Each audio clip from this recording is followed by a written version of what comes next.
Let's talk about trains, those massive machines that keep countries moving. For any nation, a modern railway isn't just convenient, it's essential for the economy and for connecting people. New trains mean happier commuters, less pollution, and a sign that a country is investing in its future. Romania, with its vast but aging rail network, desperately needed an upgrade. Passengers were stuck with outdated, unreliable trains, and the government knew it was time for action. So, a major public tender was launched. Find a company to supply a fleet of state-of-the-art electric trains. This was about more than just new carriages. It was a chance to modernize national infrastructure. The stakes were high, with hundreds of millions of euros on the line.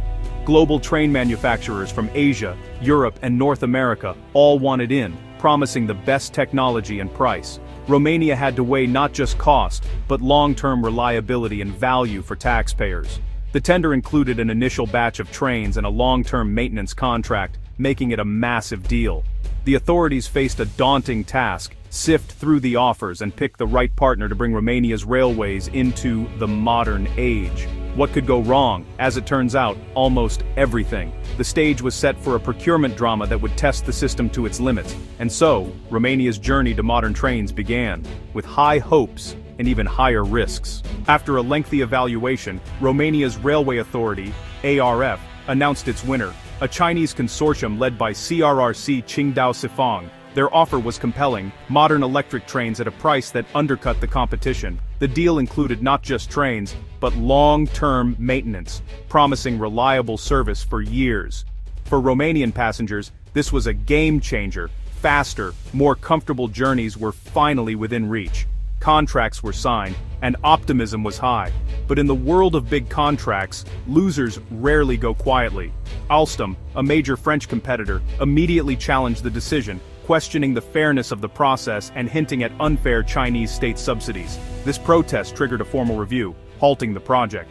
Suddenly, the dream of new trains was stuck in limbo, as lawyers and bureaucrats took over.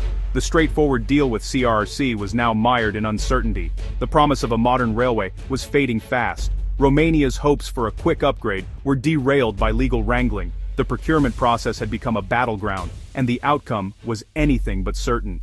With Alstom's appeal, Romania's National Council for the Settlement of Appeals stepped in. After review, they sided with Alstom, canceling the CRRC deal and ordering a re-evaluation. Meanwhile, political winds shifted. Romania and the EU grew wary of non-EU state-backed companies, especially from China. A new ordinance allowed Romania to exclude non-EU bidders without reciprocal agreements. CRRC was effectively disqualified, clearing the way for Alstom. In September 2023, the contract went to the French company, at a much higher price. Officials justified the switch as a strategic move to support European industry. But for Romanians, it meant paying more for the same number of trains. The process raised questions about transparency and value for money. The procurement drama had taken a costly turn, and the public was left footing the bill. To understand this shift, we need to talk about the EU's Foreign Subsidies Regulation, or FSR.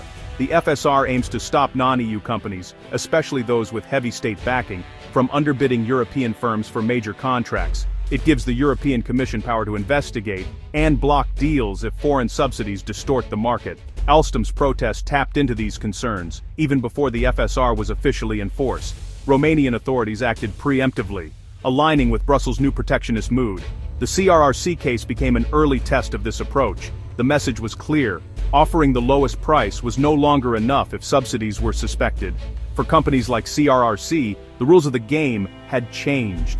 The EU was now scrutinizing not just the price, but the fairness behind it. This marked a turning point for foreign bidders in Europe.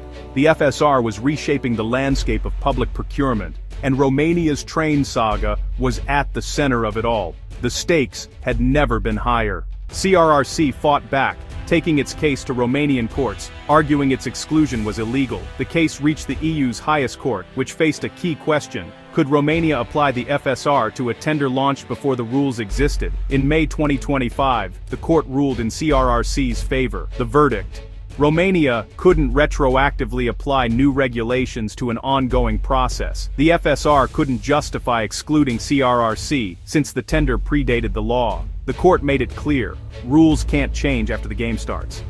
This decision invalidated Romania's legal basis for the switch to Alstom. The judgment didn't automatically restore the contract to CRRC. but it sent the case back to Romanian courts with clear instructions. The procurement process was thrown into chaos once again. The ruling set a precedent for how the FSR could be used. It reinforced that only the EU, not individual countries, could enforce such bans. Legal certainty and fair process were reaffirmed for all future tenders. The fallout was felt far beyond Romania. While the legal battles raged, Romania's train upgrades stalled. The switch to Alstom brought higher costs and unexpected headaches. Delivery deadlines slipped, and the new trains arrived late. Old trains stayed in service longer, causing more breakdowns and frustration. When Alstom's trains finally rolled out, they suffered from technical defects, impacting reliability. Romania paid more, waited longer, and got a flawed product.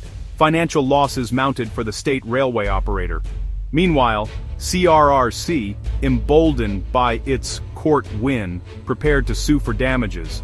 Romanian taxpayers now faced the prospect of paying for both expensive trains and potential compensation. The procurement had become a costly disaster. What can Europe learn from Romania's train debacle? Protectionism, if rushed or mishandled, can backfire, leading to higher costs, delays, and legal chaos. The case set a precedent. The EU's foreign subsidies regulation is powerful, but must be applied correctly, and not retroactively. Only the European Commission can enforce these rules, ensuring a fair, predictable process. The saga highlights Europe's challenge, balancing fair competition with the need to protect strategic industries. Excluding cost-effective suppliers like CRRC can hurt taxpayers and slow progress. The Romanian experience is a cautionary tale for all EU countries. Good intentions, like supporting European industry, must be matched by legal rigor and strategic clarity. Otherwise, the result is wasted money, delayed projects, and public frustration. As Europe redefines its economic relationship with China, these lessons will echo in Brussels and beyond. On the journey of public procurement, shortcuts can lead straight off the rails. Romania's story is a warning: get the process right or pay the price.